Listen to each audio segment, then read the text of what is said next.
ఈరోజు మన వాక్యం నిమిత్తము ప్రకటన గ్రంథము 2వ అధ్యాయము 18 నుంచి 20 వచనాలు చదువుతున్నాను.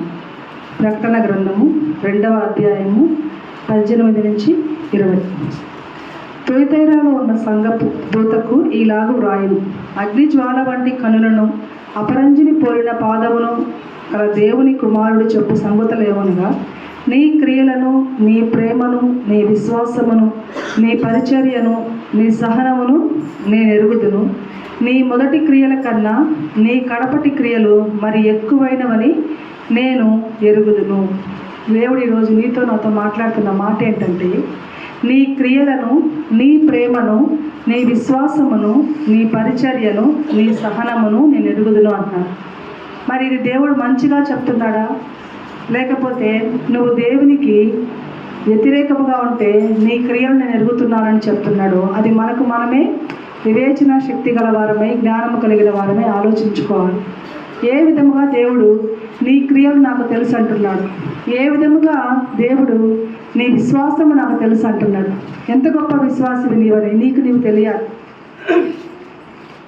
ఆ రోజు హిజ్కియా ప్రార్థన చేసినట్లు, నేను యథార్థవంతుడిని కదా, నాకు ఆయుష్ పొడిగించు అని దేవుడితో సూటిగా అడిగాడు హిజ్కియా. మరి ఈరోజు నువ్వు చెప్పగలవా, నేను ఎంత గొప్ప విశ్వాసనో నీకు తెలియదా ప్రభువా? నీకు తెలియదా అంటే, పేతురులాగా మనము నీకే తెలియాలి అనేటువంటి స్థితిలో ఉండకూడదు. మనకు తెలియాలి, మన విశ్వాసం ఎంత గొప్పదో మనకు తెలియాలి, మన ప్రార్థన ఎంత గొప్పదో మనకు తెలియాలి, మన క్రియలు ఎంత గొప్పవో అవి నీకే తెలియాలి. ఎందుకంటే ఆ రోజు చెప్పాను ఒక చిన్న కథ, ఒక చిన్న బాలుడి గురించి. చాక్లెట్ తినమంటే వాడు ఎక్కడికి వెళ్ళినా కూడా దేవుడు నన్ను చూస్తున్నాడు అని భయపడి తినలేదు. నువ్వేమో ఎవ్వరు తినకుండా చూడు అన్నావు, కానీ నన్ను ఎక్కడికి వెళ్ళినా దేవుడు చూస్తున్నాడు అని చెప్పాడు. మరి ఈరోజు నీ క్రియలు, నీ విశ్వాసం నాకు తెలియదు. నీ క్రియలు, నీ విశ్వాసము నీ పక్కనున్న వారికి తెలియదు. నీ క్రియలు, నీ విశ్వాసము, నీ ప్రేమ, నీ పరిచర్య అందరికీ తెలియదు, కానీ దేవునికి తెలుసు. హల్లెలూయా. మనము పిల్లి కళ్ళు మూసుకొని పాలు తాగినట్టుగా నన్ను ఎవ్వరు చూడడం లేదు అనుకుంటున్నావేమో. ఆ చిన్న బాలుడే మనకి గుర్తు. దేవుడు ఎక్కడికి వెళ్ళినా ఆయన చూస్తున్నాడు అనేది మనం మర్చిపోకూడదు. ఆయన ఇప్పుడు అంటున్నాడు, నీ క్రియలు నాకు తెలుసు అంటున్నాడు. ఏమిటో నీ క్రియలు నీకే తెలియాలి. లేదు ప్రభువా, నేను నా క్రియలు ఏవి చెడ్డవి కావు, నా క్రియలు మంచివి నువ్వు చెప్పగలిగితే దేవునికి మహిమ. నీ ప్రేమ నాకు తెలుసు. ఎట్టి ప్రేమ అది? ముద్దు పెట్టుకుని దేవుణ్ణి అప్పగించిన ప్రేమ, దేవుణ్ణి హత్తుకుని జీవించి, కానీ దేవుడు ఏంటో తెలిసి కూడా కేవలం డబ్బు కోసం దేవుణ్ణి అమ్ముకున్న ప్రేమ. ఈరోజు చాలామంది సంపాదన కోసం దేవుణ్ణి విడిచిపెడుతున్నారు. నిన్నగానే మనం వచ్చుంటే చక్కటి వాగ్దానం దేవుడు మనతో మాట్లాడాడు. నిన్న వచ్చిన వారికి తెలుసు, దేవుడా ధనమా, దేవుడా ఈ లోకమా, దేవుడా నీ క్రియల, దేవుడా నీ పద, చక్కటి మాటలతో నిన్న దేవుడు మనతో మాట్లాడాడు. వచ్చిన వారు నిన్న వినుంటారు. ఉపవాస ప్రార్థన రాలేటువంటి వారికి ఆ ధన్యత లేదు. ఎందుకంటే కొన్నిసార్లు మనం చాలా బలహీనతలోకి వెళ్ళిపోతాం కదా. చాలా బలహీనతలు. ఎంత బలహీనత అంటే, ఇంకా నన్ను ఎవ్వరూ ఈ యొక్క బాధ నుంచి బయటకు తీసుకురాలేరేమో అన్నటువంటి బలహీనతలోకి వెళ్ళిపోయినప్పుడు మనకు ఓదార్పునిచ్చేది ఏంటి చెప్పండి? మనకు ఓదార్పునిచ్చేది ఏంటి? మనం ఎప్పుడైనా బాధల్లో ఉన్నప్పుడు, దిగుల్లో ఉన్నప్పుడు, శ్రమల్లో ఉన్నప్పుడు నీకు ఓదార్పు, ధైర్యం పుట్టించేది ఏంటి? మాటలు. పక్కన వారు చెప్పే మాటలు ఏంటంటే, ఒక్కొక్కరి మాటలు ఎట్లా ఉంటాయంటే నీ స్థితిని ఇంకా దిగజార్చేలాగా ఉంటాయి. ఒక్కొక్కరి మాటలు ఎట్లా ఉంటాయంటే, నువ్వు ఎంత దిగజారిపోయిన స్థితిలో కూడా నువ్వు చాలా గొప్పవాడివి, దేవుడు నిన్ను ఇంకా ప్రేమిస్తాడు, నువ్వు బలపరచబడతావని ఆ మాటల చేత ఆదరణ కలిగేటువంటి మాటలు. కాబట్టి ఎప్పుడు కూడా మనకు కావాల్సింది పక్కన వారి మాటలు. దేవుని సన్నిధికి వస్తే నీకు నీ ఆత్మీయ జీవితానికి ఏది అక్కరో అవి మనకు తెలుసుకుంటాం. అటువంటి ఆదరణపు మాటలు మనకి ప్రతిసారి దొరకవు. ఈరోజు నేను చెప్పింది రేపటి దినాన వల్ల చెప్పలేకపోవచ్చు. అందుకే బైబిల్ని ప్రతిరోజు చదవాలి. ఒకరోజు కాదు. ఒక పాటలో రాస్తుంది, భుజించలేనయ్యా నేను నీ వాక్యాన్ని తినకుండా. అంటే నేను అన్నం తినలేను కడుపుకి, నీ వాక్యాన్ని తిన్న తర్వాతే నేను అన్నం తింటాను. మరి నీ విశ్వాసం ఎట్టిదో నాకు తెలుసు అంటున్నాడు. ఈ విశ్వాసం గురించి ఒక చిన్న కథ చెప్తాను. ఒక ఇంట్లో ఒక చిన్న పిల్ల ఉందంట. ఆ తల్లిదండ్రులు ఇద్దరు ఉద్యోగానికి వెళ్తున్నారు. ఉద్యోగానికి వెళ్ళి వచ్చేసరికి ఆ అపార్ట్మెంట్లో చిన్న పాప, ఒక 5 years 4 years, చాలా చిన్న పిల్లలు, మన చిన్న పిల్లలు అంటుంటారు. వెళ్ళొచ్చేసరికి అపార్ట్మెంట్లో ఉన్న జనాలంతా ఉరుకుతున్నారంట బయటికి. అసలు ఎంత హడావిడిగా అంటే ఇంకా చచ్చిపోతామేమోనని.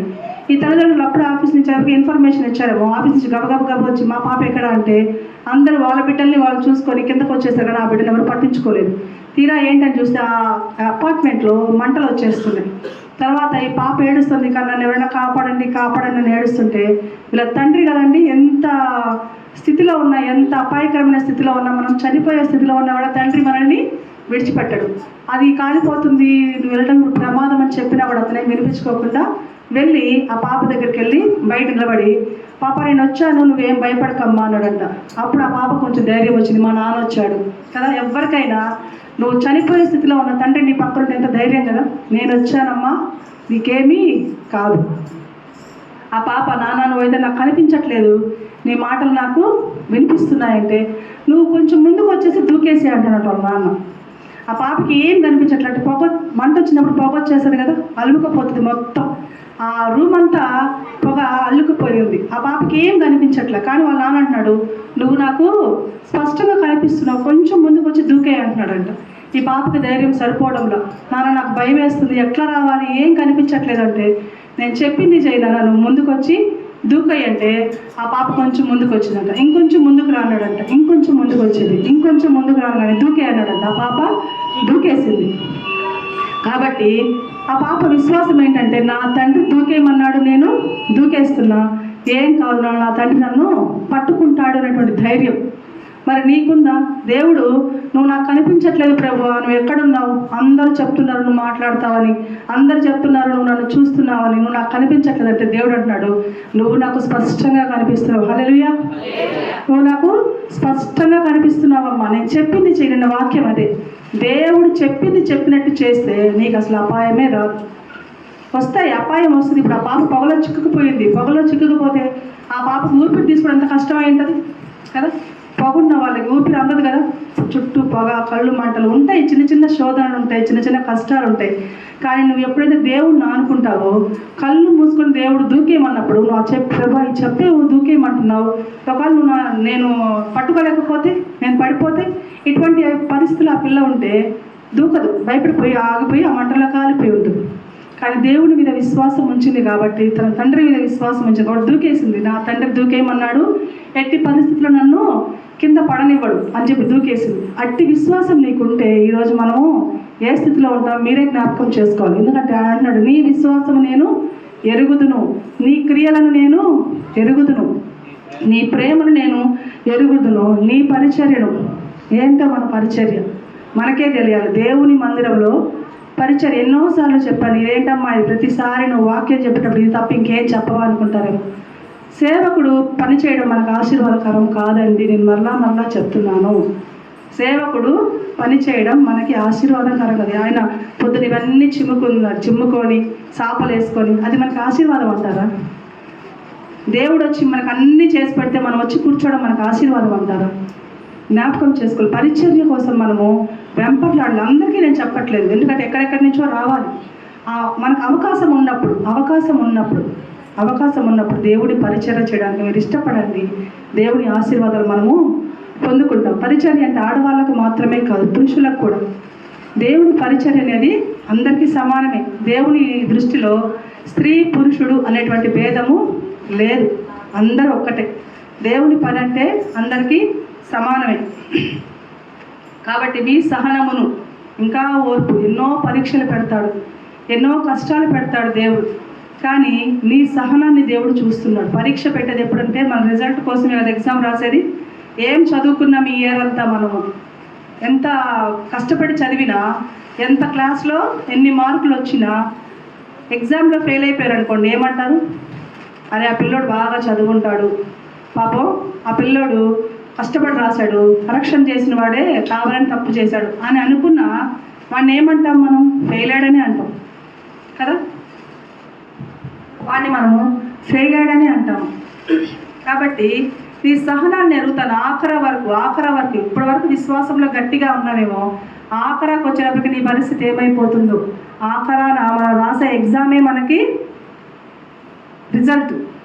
ఇన్ని రోజులు కష్టపడ్డాను, ఇన్ని రోజులు నేను శ్రమపడ్డాను, ఇన్ని రోజులు విశ్వాసంలో ఉన్నాను, ఆఖరి ఎగ్జామ్లో ఒక్కటే కదా. ఆ మధ్య ఒక పాప అంటుంది, నాకు తెలుగులో 57 వచ్చినాయి, హిందీలో 60 వచ్చినాయి, ఇంగ్లీష్లో 40 వచ్చినాయి, అన్నిటి వచ్చినాయి, ఒక్క సోషల్లో 34 వచ్చినాయి అంట. ఒక్క మార్కుతో ఎట్ట ఫెయిల్ చేస్తారండి మీరు అంటుంది. ఒక్క మార్క్ అయినా అర మార్క్ అయినా ఫెయిలే. ఆ ఒక్క మార్కే పాస్ మార్క్ 35 వస్తేనే పాస్ అంటారు. నీకు 34 వస్తే ఎట్లా చేస్తారండి? అన్నింటిలో పాస్ అయ్యి ఒక్క దాంట్లో ఫెయిల్ అవుతుంది, ఎట్లా ఫెయిల్ చేస్తారు అని అడుగుతుంది ఆ పాప అమాయకంగా. ఒక్క మార్కు తగ్గినా ఫెయిలే. కాబట్టి దేవుడు అంటున్నాడు, ఇవన్నీ చెప్తున్నాడు, అన్నీ నీ గురించి నాకు తెలుసని. నీ మొదటి స్థితి కంటే నీ కడపటి స్థితి మరీ ఎక్కువైనదంట. అది మరి మంచిగానో చెడుగానో దేవుడికే తెలియాలి. హల్లెలూయా. నీ మొదటి స్థితి ఎట్లా ఉందో, దేవుని ప్రేమను సరిగా ఎరగక ఆఖరాకు వచ్చి నువ్వు బహుగా దేవుళ్ళ విస్తరిస్తున్నావేమో, లేకపోతే దేవుళ్ళ మొదట బహుగా విస్తరించి ఆఖరికి క్షీణించిపోతున్నావేమో నాకు తెలియదు, దేవునికే తెలుసు. ఆయన అంటున్నాడు, నీ మొదటి స్థితి కడపటి స్థితి కంటే మరీ ఎక్కువగా ఉన్నది, అయినను నీ మీద తప్పు ఒకటి నేను మోపవలసి ఉన్నది. ఇన్ని చెప్తున్నాడు దేవుడు, నీ గురించి నాకు తెలుసు అంటున్నాడు, అన్నీ తెలుసు అంటున్నాడు. నీ మీద తప్పు ఒకటి మోపుతున్నాను అంటున్నాడు. ఏం తప్పు మోపుతాడో ఆయన కదా. నీ తప్పు నేను ఒకటి మోపవలసి ఉన్నది. చూడండి, ద్వితీయోపదేశ కాండము 22వ అధ్యాయము 10-11 వచనాలు. ఎవరైనా ద్వితీయోపదేశ కాండము 22, 10-11 వచనాల్లో, ఎద్దును గాడిదను జత చేసి భూమిని దున్నకూడదు. ఇది ఒక ఆజ్ఞ. ఎద్దుని గాడిదను జత చేయకూడదు. ఎద్దైనా ఉండాలి, గాడిదలైనా ఉండాలి, కానీ ఎద్దును గాడిదను జత చేసి భూమిని దున్నకూడదు. ఉన్నియు జనపనారను కలిపి వేసిన వస్త్రములను నీవు ధరింపకూడదు. ఇది దేవుడు ఇచ్చిన ఆజ్ఞ. ఆయన ఏమంటున్నాడంటే, ఎద్దుని గాడిదను కలపకూడదు, ఉన్నిని జనపనారను కలపకూడదు, పాపాన్ని మంచిని కలపకూడదు.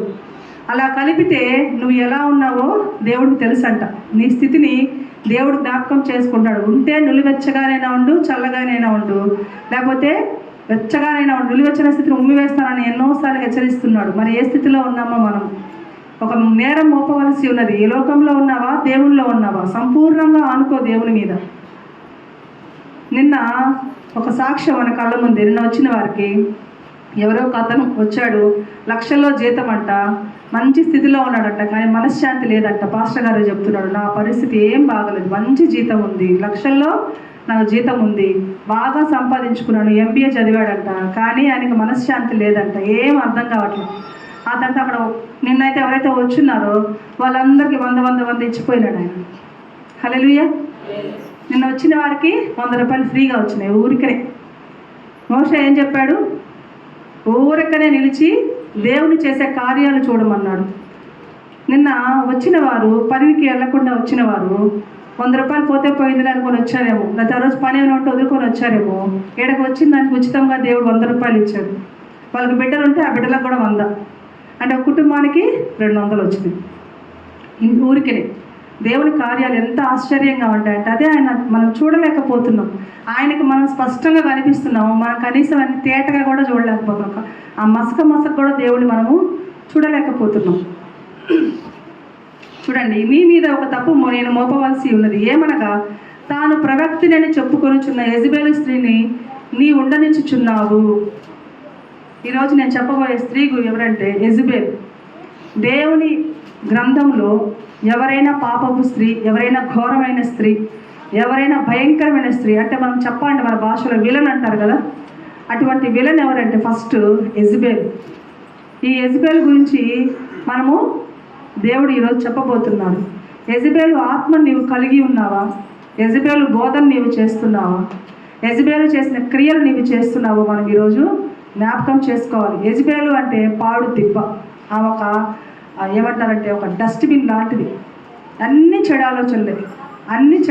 ఈమె గురించి మనం చూడాలంటే మొదటి రాజుల గ్రంథము 16వ అధ్యాయము 30వ వచనంలో ఈమె గురించి మనకి ఇంట్రడక్షన్ వస్తుంది అనమాట. యెజబెలు స్త్రీ గురించి. యెజబెలు అని నాకు తెలిసి ఏ స్త్రీ కూడా, ఏ క్రైస్తవ స్త్రీ కూడా యెజబెలు అని పేరు పెట్టుకున్నట్టుగా మనము చూడము. ఈమె ఆహాబు యొక్క భార్య.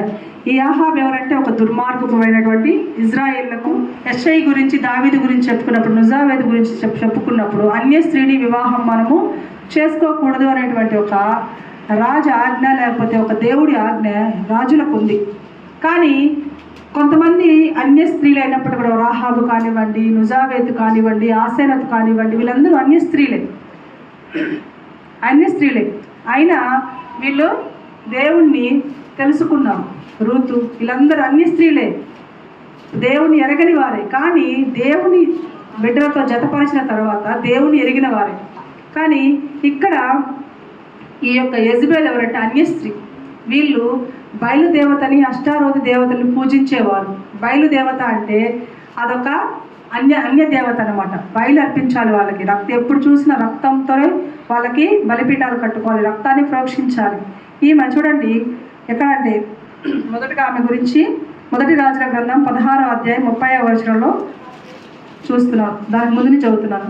యూదా రాజైన ఆస ఏలుబడిలో 38వ సంవత్సరమున ఒమ్రీ కుమారుడైన ఆహాబు ఇజ్రాయేలు వారికి రాజై షోమ్రోనులో ఇజ్రాయేలు వారిని 22 సంవత్సరములు ఏలెను. ఒమ్రీ కుమారుడైన ఆహాబు తన పూర్వీకులందరినీ మించినంతగా యెహోవా దృష్టికి చెడుతనము చేశాను. ఈ ఆహాబు ఎవరంటే యెహోవా దృష్టికి చెడుతనమును చేసినవాడు. ఈయన మంచోడు కాదు. మరి ఈయనకు వచ్చిన భార్య నెబాతు కుమారుడైన యెరోబాము జరిగించిన పాపక్రియలను అనుసరించి నడుచుకున్నట్టు స్వల్ప సంగతి అనుకొని అతడు సిదోనీయులకు రాజైన ఎత్బైలు కుమార్తె యెజబెలును వివాహం చేసుకొని బయలుదేవతను పూజించుచు వానికి మొక్కుని చుండెను. ఈమె ఎవరంటే యెజబెలు బయలుదేవతను పూజించేవాళ్ళు, అన్యురాలు. ఆ సొలొమోను తన ఫస్ట్లో దేవునితో బాగున్నాడు. తర్వాత ఆయనకు వచ్చిన భార్యలు అందరూ కూడా అన్యులు. ఆ భార్యలు వస్తూ ఎలాగైతే అన్యదేశపు ఆచారాన్ని, అన్యదేశపు దేవాలయాల్ని, దేవతల్ని వాళ్ళు వెంట పెట్టుకొచ్చుకున్నారో ఈమె కూడా, యెజబెలు కూడా అలాగే ఆ యొక్క బయలుదేవతని, ఆ బయలు ప్రవక్తల్ని వెంట తెచ్చుకొని ఈ ఆహాబు వాటిని పూజించేలాగా చేసేసింది భార్య. కానీ స్త్రీ తన పాత్ర ఎట్లాంటిదంటే ఇంట్లో చాలా గొప్ప పాత్ర పోషిస్తుంది. మనం ఎన్నోసార్లు చెప్పుకున్నాం. గొప్ప పాత్ర పోషించేది. బిడ్డల్ని మార్చాలన్నా, భర్తని మార్చాలన్నా, భర్తని చెడుతనం నుంచి మంచి మార్గంలోకి నడిపించుకోవాలన్నా, మంచి నుంచి చెడుకు చేయాలన్నా, కుటుంబాలు కూలిపోవాలన్నా ప్రతి దాంట్లో కూడా స్త్రీ పాత్ర చాలా మంచిది. ఆ స్త్రీ మంచిదైతే ఆ కుటుంబం బాగుంటుంది. ఆ స్త్రీ చెడ్డదైతే ఆ కుటుంబము విడిపోద్ది. కాబట్టి ఈ యెజబెల్ ఎట్లా చేసిందంటే ఆహాబు చెడ్డవాడే, కానీ అప్పటి వరకు ఈ యొక్క బయలుదేవతల్ని పూజించినట్లుగా లేదు. ఈ ఆహాబు ఎవరంటే యుద్ధాలకు వెళ్ళి గెలిచి అన్నీ అంటే చెడుతనముగానే. మన బైబిల్ ప్రకారం ప్రపంచంలోనే మొదటి ధనికుడు ఎవరు? మన బైబిల్ ప్రకారము ప్రపంచంలో అంతటి ధనం మనకి ఎక్కడా లేదంట. అంతటి ఆస్తిపరుడు ఎవరు? సొలొమోను. దేవుడు ఆయనకి అంత ఇచ్చాడు ఆస్తి. జ్ఞానం ఒకటే అడిగితే దానికి మించిన ఐశ్వర్యాన్ని, ఆస్తిని దేవుడు సొలొమోనుకి ఇచ్చాడు. తర్వాత అందరూ అనుకుంటాం దావీదు అనుకున్నారు, కానీ దావీదు కాదు. సెకండ్ రిచెస్ట్ కింగ్ ఎవరంటే ఈ యొక్క ఆహాబు. అంత చెడుతనంతో అన్నీ ఆక్రమించుకున్నాడు. దేవుని యందు భయం లేదు, భక్తి లేదు, పాపం చేసేవాడు. ఇంత చెడుతనం జరిగించిన ఈ యొక్క స్త్రీ వచ్చి ఏం చేసిందంటే ఆయన్ని ఇంకా బయలుదేవతలకి మొక్కేలా చేసేసింది. అంటే మొత్తం దేవుడి నుంచి దూరపరిచేసింది. మరి ఈరోజు నీ కుటుంబంలో నువ్వు ఎలా చేస్తున్నావు? నీ కుటుంబాన్ని నువ్వు రాకముందు నీ కుటుంబం ఎలా ఉందో, నీ వచ్చిన తర్వాత నీ కుటుంబం ఎలా ఉందో, నీ సాక్ష్యం ఎలా ఉందో చూసుకోవాలి. ఆమె ఏమంటా మా ఇంటికి వచ్చిందో మా కుటుంబం రెండుగా విడిపోయింది. ఆమె ఏమంటా నా ఇంటికి వచ్చిందో నా కుటుంబంలో ఎప్పుడు కలహాలి. ఆమె ఏమంటా మా ఇంటికి వచ్చిందో నా కుటుంబంలో సంతోషమే లేదు. ఒక దేవుని బిడ్డగా ఈ సాక్ష్యం నీవు పొందుకొని ఉన్నావా? లేకపోతే నా కోడలు నా ఇంటికి వచ్చిన తర్వాత నా ఇల్లు ఇంకా చక్కగా ఉంది, నా కోడలు నా ఇంటికి వచ్చిన తర్వాత నేను సంతోషంగా ఉన్నామనే సాక్ష్యాన్ని నీవు పొందుకొని ఉన్నావా? యెజబెలు లాగా నీవు ఉండకూడదు. తర్వాత మనం చూసినట్లయితే ఆ యొక్క నాబాతు ద్రాక్ష తోట ఇయ్యకపోతే ఆ యొక్క విషయం కూడా మనకు తెలిసిందే. దాన్ని బెదిరించింది, భయపెట్టించింది, తర్వాత చంపించేసింది అబద్ధ సాక్ష్యాలు పలికి. ఈరోజు మన కుటుంబంలో కూడా ఇది నిజము కాదు అని నిరూపించడానికి మనం ఎన్ని అబద్ధ సాక్ష్యాలు పలుకుతాము కదా. ఒక యెజబెలు ఆత్మ మనలో ఉండకూడదు. అందుకే దేవుడు అంటున్నాడు, నీవు యెజబెలు ప్రవక్తని వంటి ఆత్మను కలిగి ఉన్నావేమో చూసుకో. బైబిల్ అందరూ మంచి స్త్రీలే లేరండి, యెజబెల్ లాంటి వాళ్ళు కూడా ఉన్నారు. యెజబెల్ అంటే స్త్రీలు మాత్రమే అనుకుంటారు, స్త్రీలకు మాత్రమే ఇది వర్తిస్తుందేమో అనుకుంటారు. కాదు, పురుషులకు కూడా యెజబెల్ ఆత్మ లాంటి ఆత్మ ఉంది. అబ్షాలోము ఆత్మ, అధికారం కోసము అహంకారంతో ఉండేటువంటి ఆత్మ. తర్వాత హేరోదు ఆత్మ, ఇవి కూడా ఆత్మలు అంటే దెయ్యాల్లాగా పట్టి పీడించేటివి కాదు. వాటి ప్రవర్తనను, వాటి మాదిరిని మనము కలిగి ఉన్నామేమో చూసుకోండి. యెజబెలు ఆత్మ తప్పుడు ప్రచారం చేసేది, తప్పుడు బోధ చేసేది, దేవుడిని నుంచి దూరపరచడానికి ఎన్నో అబద్ధపు మాటలు. ఈరోజు నువ్వు నీ సంఘంలో నీ సహవాసితో, లేకపోతే నీ సంఘంలో ఉన్న సహ విశ్వాసులతో ఏం చెప్తున్నావు జ్ఞాపకం చేసుకో. ఒకరి గురించి ఒకరు చెడు మాటలు వద్దండి. ఈ యొక్క యెజబెలు బోధలు మనకు వద్దు. ఉన్నది ఉన్నట్టుగా మాట్లాడుకుందాం. ఒకవేళ మంచికో చెడుకో నీకు ఎవరైనా చెప్పారు, దాన్ని వారికి మంచిగా చేరవేయాలి. ఇట్లా అంటమ్మా అని మనం ఒకరినొకరు ప్రేమించుకున్నప్పుడు, ఆదరించుకున్నప్పుడు ఈ యొక్క సంఘము బలపడుతుంది. యెజబెలు లాగా ఉన్నవి లేనట్టుగా, లేని ఉన్నట్టుగా అబద్ధ సాక్ష్యాలు పలికితే రేపొక రోజు వాళ్ళు ఒకటి మనము చెడైపోతాం. కాబట్టి యెజబెలు దేవునికి దూరపరిచేసింది. భర్తకి ఏ భార్య మీదైనా ప్రేమ ఉంటుంది. ఆ ప్రేమ వలన వారు ఏం చెప్పినా కాదనలేకపోవచ్చు. కానీ భర్తలు కూడా ఏం చేయాలంటే, అది మంచా చెడ, దేవుడి నుంచి మనల్ని ఎడబాపుతుందా, కుటుంబం నుంచి మనల్ని ఎడబాపుతుందా లేదా చూసుకోవాలి. భార్య చెప్పింది కదా అని కళ్ళు మూసుకొని కొంతమంది తల్లులను తీసుకెళ్ళి అనాథాశ్రమాల్లో విడిచిపెట్టేస్తున్నారు. తల్లి తినిందా లేదా భార్యను అడుగుతారు, తల్లి తినిందా, మా అమ్మ తినిందంటే అది తిన్నది అంతే. ఏమ్మా నువ్వు తిన్నావా అని అడిగేటువంటి భర్తలు కరువైపోతున్న రోజులు. కొడుకుల్ని ఎంత ప్రేమగా పెంచుతారు కదా. ఈరోజు నువ్వు కోడలివే, రేపు నువ్వు అత్తమైనప్పుడు మరి ఆ కొడుకు నీ భర్త స్థానంలోకి వస్తాడు. అప్పుడు కూడా నిన్ను పట్టించుకోకపోతే ఎలా?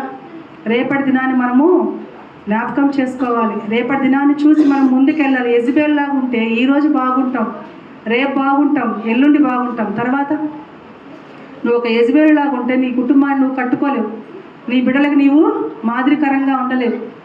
ఒక చిన్న సంఘటన ఏంటంటే, ఒక భార్య భర్త ఒక కొడుకు. ఆ భార్య వాళ్ళ అమ్మని చూడలేక వాళ్ళ అమ్మకి సపరేట్ గిన్నె, సత్తు గిన్నె అంటారు కదా, సపరేట్ గిన్నె. ఆమె దాంట్లోనే వీళ్ళు చికెన్ వండుకోవడం, ఆమె పచ్చడి వేయడం, వీళ్ళు చేపలు వండుకోవడం, ఆమె ఏదో పులుసు వేయడం. ఇట్లా చేస్తూ ఉంటే ఆ కొడుకు గమనిస్తూ ఉన్నాడు. గమనించి నాన్న నువ్వు రేపు పెద్ద నాకేం చేస్తావురా అంటే, నేను పెద్ద ఉద్యోగం చేస్తానమ్మా ఖచ్చితంగా. అంటే ఎంత పెద్ద ఉద్యోగం అంటే, విమానంలో వెళ్ళి ఎంత పెద్ద ఉద్యోగం చేస్తానమ్మా అంటే, అబ్బా నా కొడుకు ఎంత మంచోడో, నా విమానాన్ని ఎక్కించుకుంటావంటే, ఎందుకు ఎక్కించినమ్మా, విమానంలో కంటే ముందు కూడా నీకు ఒక బంగారు గిన్నె చేసిస్తాను నేను అంటే, బంగారు గిన్నె ఎందుకురా అంటే, నువ్వు నాన్నమ్మకి సత్తు గిన్నె ఇచ్చావు కదా, నేను నీకు బంగారు గిన్నె ఇచ్చి పక్కన పెడతాను. మళ్ళీ నా భార్య అప్పుడు వచ్చిన తర్వాత నీలాగా ఒప్పుకోకపోతే నేను అప్పుడు కొనిచ్చలేను కదా, అందుకని నాకు ఉద్యోగం రాగానే ఫస్ట్ నీకు ఒక బంగారు గిన్నె కొనిచ్చేస్తాను, నువ్వు పక్కన సపరేట్గా వెళ్ళిపోయి మేము ఏదైతే వేస్తామో ఆ బంగారు గిన్నెలో తినమ్మా, నీకు ఆ తృప్తి అయినా ఉంటుంది అన్నాడు. కాబట్టి ఈరోజు నువ్వు స్త్రీగా నీ కుటుంబంలో ఎలా పాత్ర పోషిస్తున్నావో నీ బిడ్డలు నిన్ను చూస్తూ పెరుగుతారు. రేపు నీ పరిస్థితి కూడా అదే. ఏలియా వచ్చి భయపెట్టాడు. చూడండి ఆ మాట ఒకసారి చూద్దాము. యెహెజ్కేలు 33:4. మనం ఎప్పుడైనా తప్పు మార్గంలో వెళ్తున్నప్పుడు, లేకపోతే మనం ఎప్పుడైనా తప్పుడు పనులు చేస్తున్నప్పుడు మనకి హెచ్చరికలు వస్తాయి. అవి కానీ మనం ఒక్కసారి జ్ఞాపకం చేసుకుంటే మనకు పరిస్థితులు మారిపోతాయి. చూడండి యెహెజ్కేలు 33:4. ఎవడైనను బాకానాదము వినినయు జాగ్రత్త పడినందున ఖడ్గము వచ్చి వాడి ప్రాణము తీసిన ఎడల తన ప్రాణములకు తానే ఉత్తరవాది. చూడండి మళ్ళీ ఒకసారి చదువుతున్నాను. ఎవడైనను బాకానాదము విని అంటే, బాకానాదం అంటే ఒక హెచ్చరిక, అంటే దేవుడు వస్తున్నాడు లేకపోతే యుద్ధం వస్తుందని ఒక హెచ్చరిక.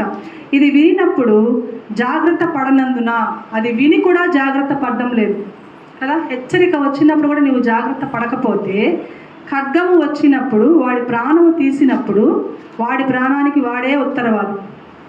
ఏమంటున్నాడు? బాకానాదం వినినప్పుడు కూడా నువ్వు జాగ్రత్త పడకపోతే, మరి బాకానాదం వచ్చేసింది, ఖడ్గము నన్ను చంపేసింది అంటే దానికి ఎవరేం చేయగలరు? నీకు చేయాల్సిందంతా చెప్తూ ఉన్నారు. నువ్వు చెందుకోవాల్సింది, నువ్వు పొందుకోవాల్సింది, మార్చుకోవాల్సింది ఇంకా ఉందమ్మా అని చెప్తున్నా కూడా సిద్ధపాటు లేకుండా ఉంటే రేపు ఒక రోజు నీ ప్రాణానికి నీవే ఉత్తరవాదివి. అందుకే చిన్న రోగం మన శరీరంలో చిన్న రోగం అంట, క్యాన్సర్ అనుకుందాం. క్యాన్సర్ చిన్న రోగమా పెద్ద రోగమా? పెద్ద రోగం. క్యాన్సర్ వచ్చినప్పుడు ఏముందిలే ప్రార్థన చేసుకుందామని విశ్వాసంతో ఉంటామా? ఉండదు. హాస్పిటల్కి వెళ్తాంగా. అంటే నీకు ఒక హెచ్చరిక వచ్చింది. నీ బాడీలో చిన్న క్యాన్సర్ పుట్టినప్పుడు నీవు లాస్ట్ స్టేజ్ వరకు వెయిట్ చేయవు, ప్రార్థన చేసుకో. ముందుగానే వెళ్ళి మన యొక్క బాడీ చెకప్ చేసుకొని దానికి కావాల్సిన కీమోథెరపీస్ అని అవసరమైతే అవన్నీ చేయించుకుంటాం. కిడ్నీలు పాడైపోతే డయాలసిస్, హార్ట్కి స్టెంట్లు. ఇట్లా మనము ముందుగానే జాగ్రత్త పడి సిద్ధపడతాం కదా. వచ్చినప్పుడు చూసుకోవచ్చు, 4th స్టేజ్కి వెళ్ళినప్పుడు ఆఖరి 2 హార్ట్ అటాక్లు వచ్చేసిన తర్వాత ఇంకా నేను 3వ హార్ట్ అటాక్ గత చచ్చిపోయేది అనుకొని అప్పుడు దాకా వెయిట్ చేయంగా. మరి దేవుడు కూడా నీకు ఎన్ని హెచ్చరికలు ఇస్తున్నాడు. ఈ యొక్క లోకంలో నేను చెప్పాను మీకు మొన్ననే, 6000 సంవత్సరాలు గతించిపోయినాయి, రాకడ అతి సమీపంలో ఉంది.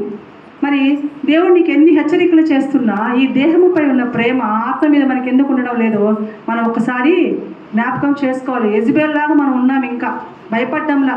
ఏలియా వచ్చి నీవు మరణం అవుతావు, నీవు దేవునికి వ్యతిరేక కార్యాలు చేస్తున్నప్పుడు నీవు దేవునికి శిక్షకు గురవుతున్నావని ఏలియా చెప్పినప్పుడు కూడా వాళ్ళు వినలేదు. ఏలియాకే సవాలు విసిరాడు, మా దేవుడా మీ దేవుడా, మా బయలుదేవత అంటే ఎవరు అనుకుంటున్నావు, అసలు వానదేవుడు, మా బయలుదేవుడు, వానను కురిపించే దేవుడు, ఫలాల్ని పండించే దేవుడు, మేమంత గొప్ప దేవుడు కలుగుంటే మాకు కరువెందుకు వస్తుంది అంటే దైవజనుడు చెప్పిన మాట ఏంటప్పుడు, ఇక 3.5 సంవత్సరము భూమి మీద వర్షం కురవదు. ఆగిపోయిందా? చెప్పగానే ఆగిపోయింది. మరి దైవజనుడికి అంత శక్తి ఉంది, దేవుడికి కాదు. దేవుడి కింద ఉన్న దైవజనుడు కూడా అంత శక్తి ఉంది.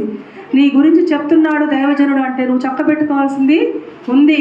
నీ గురించి దైవజనుడు ఒక్కసారి కాదు, 2 సార్లు కాదు, 3 సార్లు హెచ్చరిస్తున్నాడు అంటే దేవుడు వారితో మాట్లాడుతుంటాడు. అమ్మా, ఇదిగో నీ కుటుంబంలో సమస్య రాబోతుంది, ఇదిగో నీ కుటుంబంలో ఇలా ఉంది, నువ్వు నీ కుటుంబంలో వచ్చి ప్రార్థన చేసుకోవాలి. దేవుడి మాటలు దైవజనుడి ద్వారా నేను హెచ్చరిస్తున్నాయి. బాకానాదం వినినప్పుడు నువ్వు హెచ్చరింపబడకపోతే నీవేమైపోతావు, నీ ప్రాణానికి నీవే ఉత్తరవాది పోతావు. చేశారు కదా. ఏలియా ఏం చేశాడప్పుడు? 450 మంది బయలు ప్రవక్తలు, 4 మంది అష్టారోతు ప్రవక్తలు, ఎంతమంది మొత్తం 850 మంది ప్రవక్తలు అక్కడ చేరి హోమం చేస్తున్నారు. సవాలు విసిరినప్పుడు నీ దేవుడు గొప్ప, నా దేవుడు గొప్ప అని సవాలు విసిరినప్పుడు ఉదయకాలం నుంచి సాయంకాలం వరకు ఏలియా ఏమంటా ఉన్నాడు, మీ దేవుళ్ళు నిద్రపోతున్నారు, వాళ్ళు లేపండి, గట్టిగా కేకలు వేయండి, అపహాస్యం చేస్తున్నాడు కదా. శ్రమలో అపహాస్యం చేయగలమా?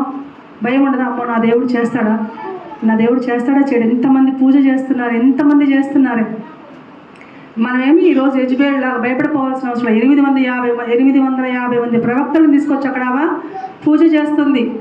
తర్వాత మీకు ఒక సాక్ష్యం వింటారు. మేము యెజబెల్కి భయపడకూడదు, యెజబెల్ బోధలకు భయపడకూడదు. మనము 850 మంది ప్రవక్తలు అంటే సామాన్య విషయమా? ఒక్కడు భయపడితేనే మనం భయపడిపోతున్నాం. అంతమంది చేస్తున్నాడు. ఏలియా ఒక్కడే ఒక పక్కన ఉన్నాడు, దేవుణ్ణి విశ్వసించి. హల్లెలూయా. పోయండి నీళ్ళు అంటున్నాడు కట్టెల మీద. మామూలుగా మండేదే కష్టము. నీళ్లు పోసి గుంత దవ్వి నీళ్లు పోసి కట్టెలేసి నేను మండిస్తాను అంటున్నాడు. ఎంత గొప్ప విశ్వాసం! అంత గొప్ప విశ్వాసం ఈ రోజుల్లో వాళ్ళకి కరువైపోయింది. సాయంత్రం వరకు వాళ్ళు పిలిచి అలసిపోయారు. అప్పుడు లేచాడు యెహోవా. ఏలియా చూడండి ఒకసారి ఆ మాటలు మనం చూద్దాము. 1 రాజుల గ్రంథము 18వ అధ్యాయంలో మనకి ఆ మాటలు కనిపిస్తాయి. మనం మాట్లాడే మాటలు దేవుని మీద మనకు ఉన్నటువంటి విశ్వాసాన్ని కనబరచాలి. యెహోవా 36వ వచనం, యెహోవా అబ్రహాము, ఇస్సాకు, ఇశ్రాయేలుల దేవా, ఇశ్రాయేలు మధ్య నీవు దేవుడివై ఉన్నావనియు నేను నీ సేవకుడినై ఉన్నాననియు ఈ కార్యములన్నీ నీ సెలవు చేత చేసితివని ఈ దినమున కనపరచుము. యెహోవా నా ప్రార్థన ఆలకించుము. యెహోవావైన నీవే దేవుడివై ఉన్నావనియు నీవు వారి హృదయములను నీ తట్టుకు తిరగజేయదవనియు ఈ జనులకు తెలియజేయనట్లుగా నా ప్రార్థన అంగీకరించుము. నీవే దేవుడవని నాకు తెలుసు. 850 ప్రవక్తలు కాదు, ఈ ముల్లోకాల్లో 3,000,000 మంది వచ్చినా నేను భయపడను. నన్ను భయపెట్టడానికి, నిన్ను భయపించడానికి, నిన్ను భయకంపితులను చేయడానికి, నిన్ను దేవుడి నుంచి దూరపరచడానికి అనేక బోధలు, తప్పుడు దర్శనాలు ఎన్నో భయపడతాయి, నిన్ను దేవుడి నుంచి విసర్జించేస్తాయి. అప్పుడు పక్కన వాళ్ళు వచ్చి అంటారు, నీవు యోబు భార్యలాగా ఇంకా దేవుణ్ణి విసర్జించావా? నీ ఇంట్లో జరుగుతుంది నీకు తెలుస్తోందా? నీ ఇంట్లో ఎంత గొప్ప చెడ్డకార్యం చేస్తున్నావు తెలుసా? నువ్వు దేవుడికి ప్రార్థన చేస్తావు, నీ ఇంట్లో శ్రమలు ఎక్కువైపోతూ ఉన్నాయి. భయపడతారు. మనల్ని కృంగదీసే మాటలు, మనల్ని విశ్వాసంలో దిగజార్చే మాటలు, దాన్ని చూసి భయపడిపోతాం మనం. ఎందుకంటే మన దర్శనాలు కూడా అలాగే వస్తాయి. దేవునికి ఎంత శక్తి ఉందో అపవాది కూడా అంతే శక్తి ఉంది, ఒక్క ప్రాణం తీసే తప్ప. అది మనం గుర్తెరగాలి. మన ప్రాణం తప్ప అంత ప్రాణాన్ని నలిగిపోయి మనకై మనం ఇంకా చచ్చిపోయే స్థితిలోకి వెళ్ళిపోయేంత నలగొట్టేటువంటి స్థితి అపవాదికి ఉంది. ఆ శక్తి అతనికి ఉంది. మన దేవుణ్ణి ఎంత బలంగా విశ్వసించాలంటే చూడండి, ఈయన అంటున్నాడు, నా ప్రార్థన నీవు ఆలకించు, ఈరోజు నీవే దేవుడు అని వీళ్ళందరూ తెలుసుకోవాలి, వీళ్ళ కనులు తెరుచు ప్రభు అని చెప్తుండగానే అతను ఇలాగ ప్రార్థన చేయుచుండగా యెహోవా అగ్ని దిగి దహన బలి పశువులను, కట్టెలను, రాళ్లను, బుగ్గిని దహించి కందకమందున నీళ్లను ఆరిపోజేశాను. హల్లెలూయా. ఆ నీళ్ళు ఆరిపోయినాయి, ఆ యొక్క అగ్ని దిగింది, ఆ యొక్క మంట మండింది. అన్ని నీళ్లు పోస్తే ఒక కట్టు తడిస్తే మండుతుందా? కానీ దేవుని శక్తి అలాంటి, నువ్వు ఆరిపోయిన స్థితిలో ఉన్నా కూడా నీవు ఇక్కడ నేను ఇంత పాపంలో పడిపోయాను కదా ప్రభువా, ఇంకా నన్ను క్షమించగలవా? ఇంత ఘోర పాపిని కదా నేను ఆరిపోయిన స్థితిలో ఉన్న, నాలో దీపం లేదు, నాలో విశ్వాసం లేదు, నాలో బలం లేదు, ఇంకా నేను దీన స్థితిలోకి వెళ్ళిపోయినాను, ఇంకా నన్ను కరుణిస్తావా అంటే, నువ్వు దీన స్థితి కాదు, పాతాళపు అంచులకు వెళ్ళినప్పుడు నేను లేవనెత్తుతానమ్మా అన్నాడు. హల్లెలూయా. మనమే విశ్వసించలేకపోతున్నాం, దేవుడు మనల్ని స్పష్టంగా చూస్తున్నాడు, మనమే చూడలేకపోతున్నాం కదా. ఈ యెజబెల్ ఎట్లా గొప్పదంటే, నీ ప్రథమ ఫలం తెచ్చి నాకు దహించమనింది. ప్రథమ ఫలం ఎవరిదండి? సొత్తు దేవునిది. మన దేవునికి, మన ఇంట్లో ఉన్న ప్రతిదీ ప్రథమ ఫలం అనేది, మొదటి బిడ్డ అనేది దేవుని సొత్తు. నీవు దేవునికి సేవకు అప్పగించాలి. మరి దేవుడు సేవకు ఎన్నుకుంటాడో తర్వాత సంగతి. పరిచర్యలో వాడిని విడిచిపెట్టాలి, దేవుని పనిలో వాళ్ళని వదిలిపెట్టాలి, సువార్త నిమిత్తం వాళ్ళని విడిచిపెట్టాలి. మొదటిది ఎప్పుడు కూడా శ్రేష్టమైనది, మొదటిది దేవునిది. అటువంటి మొదటి దాన్ని తెచ్చి ఆమె ఏం చేసింది? యెహోవా బలిపీఠాన్ని పక్కన పెట్టి బయలుదేవతకు అర్పించమని చేసింది. తప్పుడు బోధలు ఇవన్నీ ఎక్కడెక్కడి నుంచో వస్తాయి. యెజబెలు బోధన నీవు కలిగి ఉండకూడదు. మరి ఇంకా ఈమె విశ్వసించాల. ఇది జరిగిందంతా పోయి ఆయనకు చెప్పద్ది. ఆహాబు చూస్తాడు, చూసి ఆశ్చర్యపోయి, ఎట్టయినా కూడా ఆహాబుకి ఎక్కడ లోపల కొంచెము దేవుడి గురించి తెలిసినది ఉంటుంది. పోయి యెజబెలుకి చెప్తాడు, ఇట్లా చేశాడంటే, అవునా, ఆయన మరలా ఆ చచ్చిన వారిలో ఒకళ్ళలా చేస్తాను. చూడండి, ఆ మాట కూడా అక్కడ వ్రాయబడి ఉంటుంది. 19వ అధ్యాయంలో 1వ వచనం. ఏలియా చేసినదంతయును, అతడు ఖడ్గము చేత ప్రవక్తలను అందరినీ చంపించిన సంగతియును ఆహాబు యెజబెలుకు తెలియజెప్పగా, యెజబెలు ఒక దూత చేత ఏలియాకు ఈ వర్తమానం పంపించను. అది విన్నప్పుడు ఆమె ఏం చేయాలి? రాహాబు ఒక వేశ్య, యెహోషువ వేగుల వారిని పంపించినప్పుడు ఆమె ఏమనింది? నీ దేవుడు చేసిన కార్యాలు నేను విన్నాను, నా గుండెలు అదిరిపోయినాయి, నీ దేవుడు చాలా గొప్పవాడని నేను తెలుసుకున్నానని చెప్పింది. కానీ యెజబెలు ఈ మాటలు విని ఏమంటుంది? రేపు ఈ వేళకు నేను నీ ప్రాణమును వారిలో ఒకని ప్రాణం వలె చేయనేడలా దేవుడు నాకు గొప్ప అపాయము కలుగజేయునుగాక. హల్లెలూయా. నీ నోటి మాట జాగ్రత్త అని ఎన్నోసార్లు మనము హెచ్చరించుకున్నాం. మన నోటితో ఏమంటాం అవే జరుగుతాయి. ఏమేమంటే, రేపు చచ్చిన వారిలో నిన్ను ఒకటిగా చేయకపోతే గొప్ప అపాయం నా మీదకి వస్తుంది. ఏమొచ్చింది చెప్పమంటారా? ఏలియా తర్వాత ఎలీషా దైవజనుడుగా మారిన తర్వాత ఎలీషాను ఆయన యెహూను అభిషేకం చేస్తాడు అనమాట. అభిషేకిస్తాడు. అభిషేకించినప్పుడు వాళ్ళు ఊరేగుతూ వెళ్తున్నప్పుడు యెజబెల్ మేడ పైన కూర్చొని ఆయన చూసి నవ్వుతుంది కదా. దేవుని సేవకులను ఎప్పుడు కూడా నవ్వకండి. ఏదో ఒక్కసారి సారను క్షమించాడు, నవ్వినా కూడా దేవుడు తర్వాత క్షమించలేదు. మీకాలకి బిడ్డలు ఎందుకు పుట్టలేదు? దేవుని మందసాన్ని చూసి నవ్వింది. నవ్వకూడదు. దేవుని సేవకులను చూసినా, దేవుని సేవ చేసే వాళ్ళని చూసినా, దేవుని క్రియలను చూసినా నవ్వకండి దయచేసి. ఏదో ఒకసారి అప్పుడు క్షమించబడింది మరి సారమ్మ. ఎందుకంటే అబ్రహాముకి అప్పటికే దేవుడు వాగ్దానం చేసేసాడు కాబట్టి అబ్రహాముని బట్టి సారమ్మ క్షమించబడిందేమో. సారమ్మ చనిపోయిన తర్వాత కూడా అబ్రహాముకి బిడ్డలను ఇచ్చాడు దేవుడు. కాబట్టి ఈమె ఏం చేసిందంటే, అప్పుడు ఆయన అక్కడ ఆపి, నా పక్షాన ఉన్నవారు ఎవరంటే ఆమె చెలికత్తలు చేయెత్తారు. మరి తోసేయండి కిందకు అనగానే ఆ యొక్క పై నుంచి కిందకు తోసేశారు. ఆమెను తోసేసిన తర్వాత ఆమె కింద పడి చనిపోయింది. ఈయన లోపలికి వెళ్ళి భోజనం చేసి ఆమె శవాన్ని తీసుకెళ్ళి పాతి పెట్టండి అని చెప్పాడు. పాతి పెట్టండి అంటే ఆడికి వచ్చిన తర్వాత ఆడ ఏం కనిపించింది మనకు? 9వ అధ్యాయం 2 రోజుల్లో కనిపిస్తుంది, 1 నుంచి 37 వరకు. ఆడ వాళ్ళు పాపం ఆమె శవాన్ని తీసుకొచ్చి చంపేశారు కదా, ఇంకా తీసుకెళ్ళి ఆ శవాన్ని మనము పాతి పెడదాము అని తీసుకెళ్తారు. చూస్తే ఒకసారి చూద్దాము.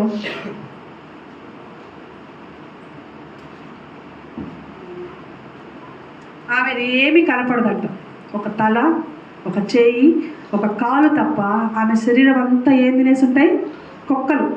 ఆ యొక్క రక్తం నాకి కుక్కలు తినేసాయి.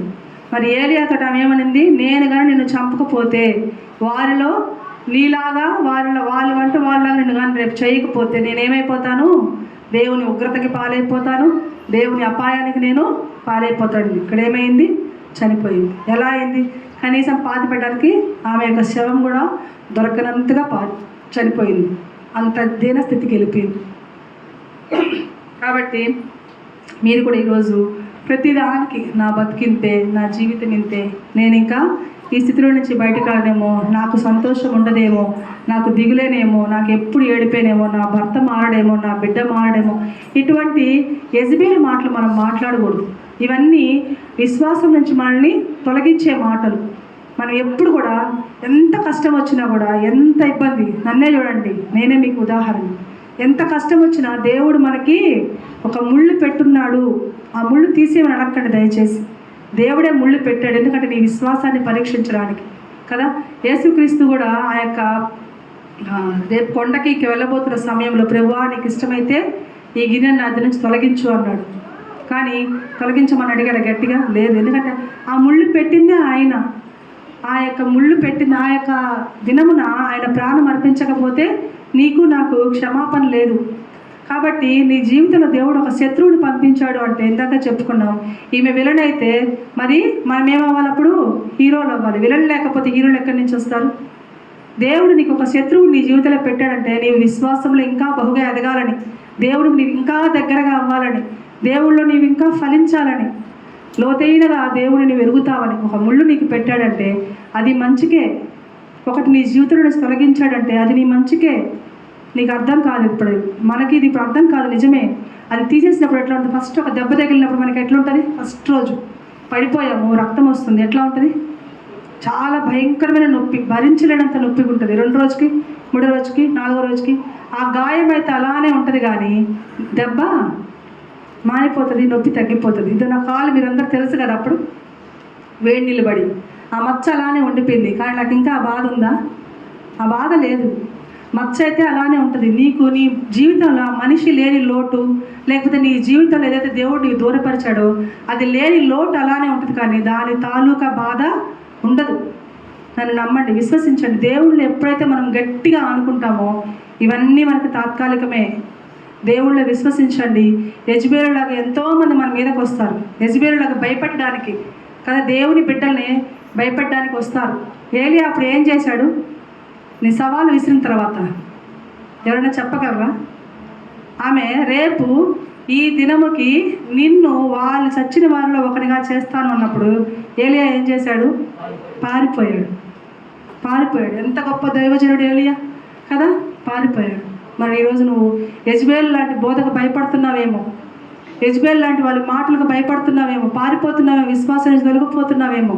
పారిపోవద్దు. అంత గొప్ప సాక్ష్యం, నీళ్ళల్లో మంట వచ్చినటువంటి స్థితిని చూసిన వారం మనం కదా. మీరు ఒక్కసారి కళ్ళు మూసుకొని ఆరాధించుకుంటే ఎన్నో మేలు మీ దేవుడు చేసుంటాడు. అంటే ఇది నాకు జరగదేమో అనుకున్నటువంటి స్థితిని కూడా దేవుడు తప్పించి ఉంటాడు. కానీ మనము ఆ స్థితిని ఇప్పుడు మనం తక్కువగా కనిపిస్తుంది. అంటే ఒకసారి అనిపిస్తుంది కదా, ఇంత చిన్న విషయం నేను ఏడ్చానా అనిపిస్తుంది. ఏడ్చినప్పుడు అది పెద్ద విషయమే, కొద్ది రోజులకు అది చిన్న విషయం అయిపోద్ది. అంటే నీకు ఆ శ్రమ కంటే ఇది ఎక్కువ కనిపిస్తుందేమో, కానీ నువ్వు భయపడవద్దు. యెజబెలు లాంటి వాళ్ళు ఎంతోమంది మన జీవితాల్లోకి వస్తారు, యెజబెలు లాంటి బోధన చేస్తారు, యెజబెలు లాంటి భయపడతారు. కానీ నీవు యెజబెలు పాత్ర పోషించద్దు, యెజబెలు లాంటి మనస్సును కలిగి ఉండవద్దు. ఎప్పుడైతే నువ్వు యెజబెలు మనస్సును కలిగి ఉంటావో నీ కుటుంబంలో నీవు ఆశీర్వదింపబడవు, నీ ద్వారా నీ కుటుంబము ఆశీర్వదింపబడదు. కాబట్టి ఈ రోజున నీ విశ్వాసాన్ని ఎరుగుతున్నాను అంటున్నాడు, నీ క్రియలు తెలుసు అంటున్నాడు. యెజబెలు లాంటి మనసు నీకు ఉందో లేదో కూడా చూసుకో, ఉంటే తీసి పెట్టేసేయి. లేదు యెజబెలు లాంటి వాళ్ళని భయపెడుతున్నారేమో, భయపడు, పారిపోకు, నిలబడు, గట్టిగా నిలబడు. మహా అయితే ఏమవుద్దండి, ఈ లోకంలో చనిపోతాం, ఆ లోకంలో కళ్ళు తెరుస్తాం. క్షణికమైన వాటి కోసం మనం ఎప్పుడు కూడా ఆశపడకూడదు. దేవుడే అన్నీ చూసుకుంటాడు. దేవుడి మీద భారం వేసి ముందుకు సాగండి. నిన్న చెప్పినట్టుగా దేవుడు చెప్పినట్టు చేస్తే నువ్వు ఆశీర్వదింపబడతావు. మన ఇష్టానుసారంగా రాంగ్ రూట్లు, లెఫ్ట్ టర్న్లు, రైట్ టర్న్లు, యూ టర్న్లు తీసుకోకూడదు. దేవుడు ఏ మార్గం అయితే నీకు చూపించాడో ఆ మార్గం గుండానే వెళ్ళు. ప్రభువా నువ్వు నాకేం చెప్పావు, నాకు తెలియట్లేదు ప్రభువా అంటే నీ దైవజనుడి గురించి ప్రార్థన చేయి. ప్రభువా సార్ నాకు ఇట్లా ఏం తెలియట్లేదు, నన్ను చెప్పినట్టు చేయమంటాను, నన్ను ఏం చేయమంటాను, నాకేమో దేవుడు స్పష్టంగా చెప్పట్లేదు, ఇది నా పరిస్థితి, నన్ను ఏం చేయమంటావు? సేవకి నువ్వు సమర్పించుకో, పరిచర్యకి రా, విశ్వాసిగా ఉండు. ఇంతకు మించి నువ్వేం చేయబడలేదు. చూడండి ఒక్కసారి అదే ప్రకటన గ్రంథం 2వ అధ్యాయం ఒక మాట చెప్పి నేను ముగిస్తాను. ఏం చేయమంటున్నాడంటే ఆయన ప్రకటన గ్రంథం 2వ అధ్యాయము 24 లాస్ట్లో మనం చూసినట్లయితే, మీ పైన మరి ఏ భారమును పెట్టను. నన్ను ఏం చేయమంటున్నావు ప్రభు అంటే, నేను ఏం భారం పెట్టట్లేదు నీ మీద. నీకు కలిగి ఉన్న దాన్ని గట్టిగా పట్టుకో. నీకు కలిగి ఉన్న విశ్వాసము, నీకున్న స్థితిని, నీకున్న ఈ యొక్క ప్రభువులో నువ్వు ఈ రోజున నమ్మకాన్ని మాత్రం విడిచిపెట్టకు. ఈ యొక్క స్థితిని గట్టిగా పట్టుకో చాలు, నువ్వు ఇంకేం చేయొద్దు అంటున్నాడు. దేవుడు చెప్పినట్టు చెయ్యి, దేనికి భయపడకు. దేవుడొచ్చు సమయం చాలా ఆసన్నమైనది. ఎత్తబడే గుంపులో ఉండడానికి నువ్వు నీ కుటుంబం ప్రార్థన చేయండి, దేవుళ్ళో బాగా బలపడండి. ఈ కొద్ది మాటలు దేవుడు తన ఇంట్లో దీవించిన గాక. ఆమేన్. నా ప్రాణమా యెహోవాను సన్నతించుము, నా అంతరంగములోని సమస్తమైన పరిశుద్ధ నామమును సన్నతించుము. నా ప్రాణమా యెహోవాను సన్నతించుము. ఆయన చేయబోతున్న ఉపకారాల్లో దేనిని మరొకము. నా ప్రాణమా యెహోవాను సన్నతించు. పరమ తండ్రి అయిన యెహోవా దేవుని ప్రేమ, మన ప్రభు మన రక్షకుడైన యేసుక్రీస్తు మహాకృప, పరిశుద్ధాత్మ దేవుని అన్యోన్య సహవాసం, కాపుదల, భద్రత, నడిపింపు ఇప్పుడైనా ఎల్లప్పుడూ సకల పరిశుద్ధులకును. ఈ రాత్రి ఆయన సన్నిధిలో నిలబడ్డ నీకు నాకు, తండ్రి ప్రేమకు దూరమైన బిడ్డలకును, భర్త ప్రేమ దూరమైన నా సహోదరికి, నా దేవుడు సదాకాలం ఆత్మీయ తండ్రిగా బలపరచును గాక. హల్లెలూయా. దేవుడు మహిమ అక్కడ ఉండును గాక. అనానుకూల పరిస్థితులన్నీ దేవుడు అనుకూల పరచును గాక. దేవుడికి వందనాలు. మీ అందరికీ కృతజ్ఞతాస్తుతులు చెల్లిస్తున్నాను. దేవుడు దీవించును గాక.